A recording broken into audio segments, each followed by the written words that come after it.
Hello বন্ধুরা, welcome back to my channel. চলে এসেছি আবারও একটা নতুন ভিডিও নিয়ে। তো আজকের রেসিপি হচ্ছে পনির আলু নিরামিষ রেসিপি। তো পনিরগুলো আমি চৌকো চৌকো করে কেটে নিয়েছি, এবার আলুগুলো চৌকো চৌকো করে কেটে নেব। তো আলু কাটা কমপ্লিট হয়ে গেছে। আলুগুলোকে আমি এবার ভালো করে জল দিয়ে ধুয়ে দেবো। এখানে নিয়ে নিয়েছি টমেটো কুচি, লঙ্কা আর আদা কুচি। লঙ্কা আর আদাগুলোকে আমি থেতো করে নেব। কড়াইয়ে তেল দিয়ে দিচ্ছি, পুরো রান্নাটাই আমি সাদা তেলে করব। তেলে এবার আলুগুলো দিয়ে দেবো ভাজার জন্য। সামান্য নুন আর হলুদ দিয়ে ভালো করে নেড়ে চেড়ে ভেজে নেব। তো আলু ভাজা হয়ে গেছে, আমি আলুগুলোকে তুলে নেব। পনিরের মধ্যে সামান্য নুন আর হলুদ দিয়ে মাখিয়ে নেব। পনিরগুলো ভাজার জন্য তেলে দিয়ে দেবো। পনিরগুলো খুব একটা ভাজবো না, হালকা করে ভাজবো, কারণ বেশি ভাজলে পনির শক্ত হয়ে যায়। পনিরগুলো ভাজা হয়ে গেছে, আমি তুলে নেব। কড়াইয়ের মধ্যে দিয়ে দেবো একটা গোটা তেজপাতা, দারচিনি, ছোট এলাচ আর লবঙ্গ। অল্প পরিমাণ হিং দিয়ে দেবো আর সাদা জিরে দিয়ে দেবো।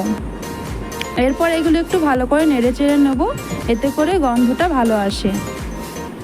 এরপর দিয়ে দেবো আদা থেতো আর লঙ্কা থেতো। এগুলোকে আমি ভালো করে নেড়ে চেড়ে নেবো, যাতে করে আদা আর লঙ্কার কাঁচা গন্ধটা চলে যায়। এরপর এর মধ্যে দিয়ে দেবো হলুদ গুঁড়ো, লঙ্কা গুঁড়ো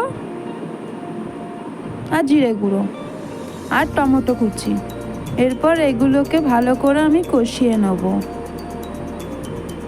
তো এরপর আমি এবার ভেজে রাখা আলুগুলো দিয়ে দেবো, ভালো করে নেড়ে চেড়ে নেব।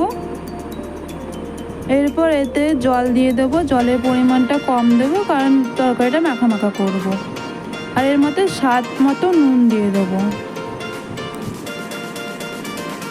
তরকারিটা ফুটে এসেছে, এবার আমি ভেজে রাখা পনিরগুলো দিয়ে দেবো। এটাকে এবার 10 মিনিটের মতো ঢাকা দিয়ে রেখে দেবো। তো মাঝে আমি একবার ঢাকা উঠিয়ে এগুলোকে একটু ভালো করে নেড়ে চেড়ে নেবো। আবারও আমি ঢেকে দেবো। তো 10 মিনিট পর ফিরে এলাম। তো তরকারিটা আমার হয়ে গেছে। আলুগুলো সেদ্ধ হয়ে গেছে। এর মধ্যে সামান্য ঘি দিয়ে দেবো। এরপর তরকারিটাকে নামিয়ে নেব। আজকের ভিডিওটি এই অবধি। অবশ্যই তোমরা কমেন্ট করে জানিও কেমন লাগলো।